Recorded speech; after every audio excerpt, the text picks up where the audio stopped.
Shalom, salam sehat, salam kebajikan di hita salhutna, damang dainang, nah hinolongan di bagasan Kristus Yesus. Pada saat ini kita bersyukur atas kebaikan Tuhan. Kita akan membahas kembali kebenaran firman Tuhan sebagai khotbah yang akan kita khotbahkan di hari Minggu tanggal 31 Januari 2021, yaitu dalam Minggu Septuagesima.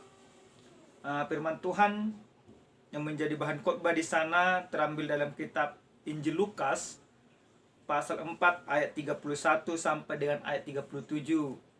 Demikian bacaan firman Tuhan. Yesus dalam rumah ibadat di Kapernaum.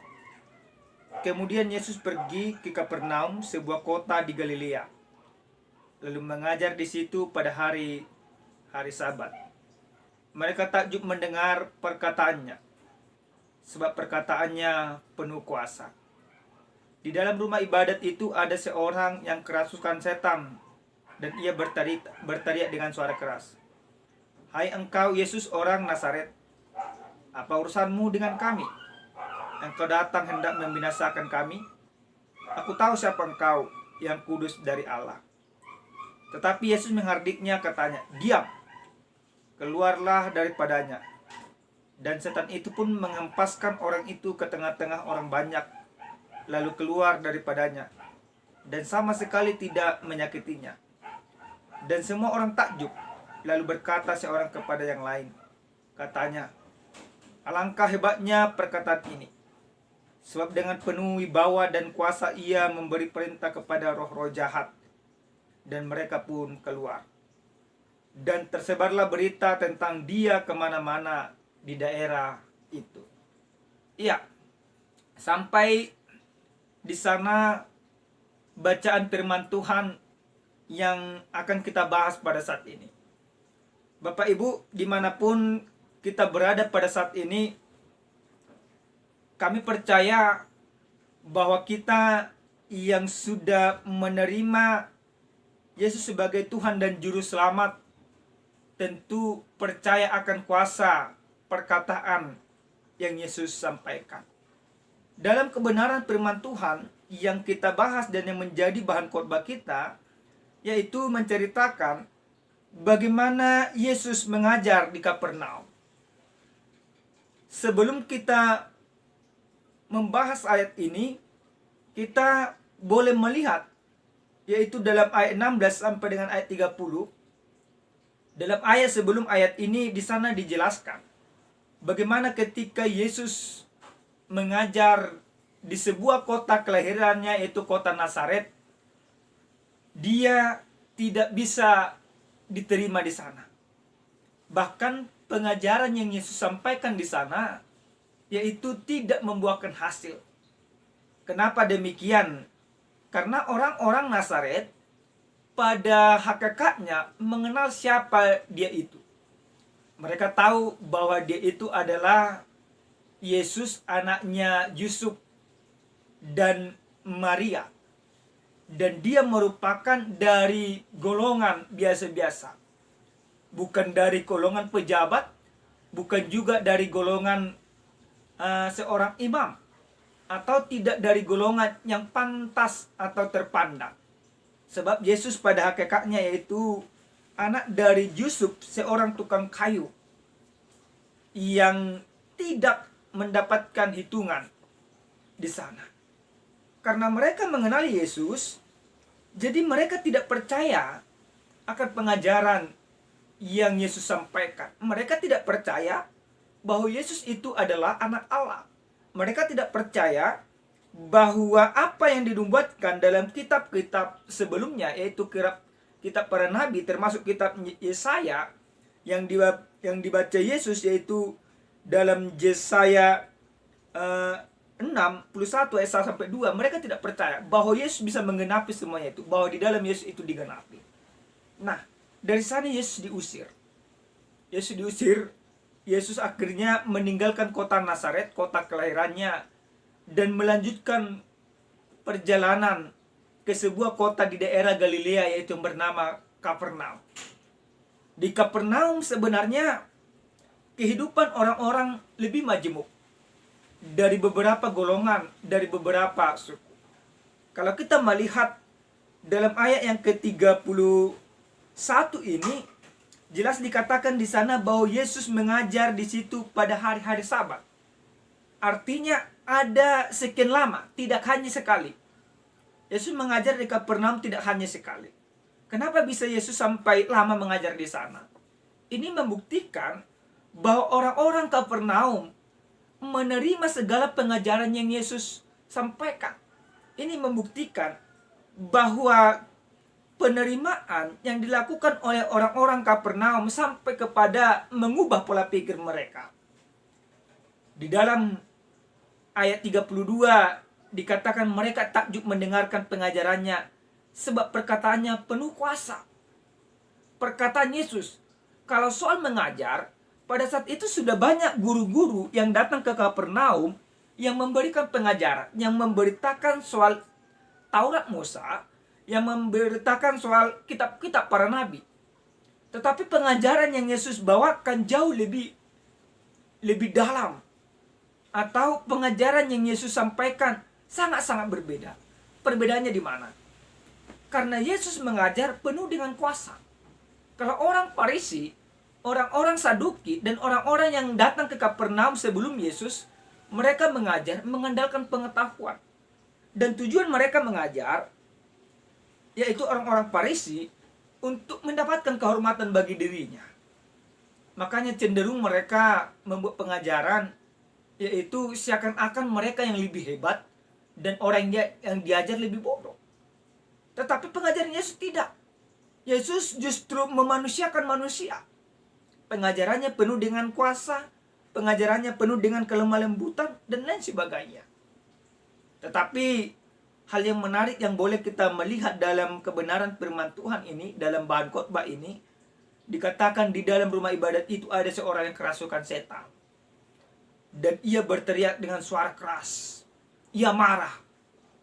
Ada orang di dalam rumah ibadat, ada orang yang kerasukan setan, dan setan yang masuk ke dalam tubuh orang ini marah, merasa terusik. Pengajaran yang Yesus buat yaitu memanusiakan manusia sampai membuat setan merasa terusik. Karena apa? Karena Yesus mengajarkan soal kasih, soal kerajaan Allah, soal pertobatan, soal jalan kebenaran. Iblis tidak suka dengan hal itu. Makanya si iblis marah. Nah, di sana dikatakan dalam ayat 34, bagaimana iblis dalam bentuk roh yang masuk ke tubuh orang tersebut sangat-sangat mengenal Yesus. Dia mengatakan di sana, "Hai engkau Yesus, orang Nazaret, apa urusanmu dengan kami? Engkau datang hendak membinasakan kami. Aku tahu siapa engkau, yang kudus dari Allah." Pertama, iblis tahu bahwa Yesus itu orang Nazaret. Nah, kalau ini kita indikasikan dengan bahan khotbah yang di hari Minggu, yaitu tanggal 17, di sana jelas dikatakan Nathanael, bagaimana Nazaret itu, yang tidak ada yang harus dibanggakan. Jadi secara tidak langsung sebenarnya iblis memang mengatakan, aku tahu kau orang Nazaret. Nah, yang kedua, iblis juga tahu ternyata Yesus itu tidak hanya seorang orang Nazaret, seperti pengenalan Nathanael. Tapi iblis katakan bahwa dia itu adalah yang kudus dari Allah. Nah, dua pengenalan ini membuktikan bahwa pengenalan iblis akan Yesus sangat-sangat dalam. Tapi iblis merasa terusik dengan pengajaran Yesus, dengan kehadiran Yesus, yaitu di kota Kapernaum. Apa yang terjadi kalau kita melihat dalam ayat yang ke-35, Yesus menghardik, mengusir, menyuruh iblis itu diam.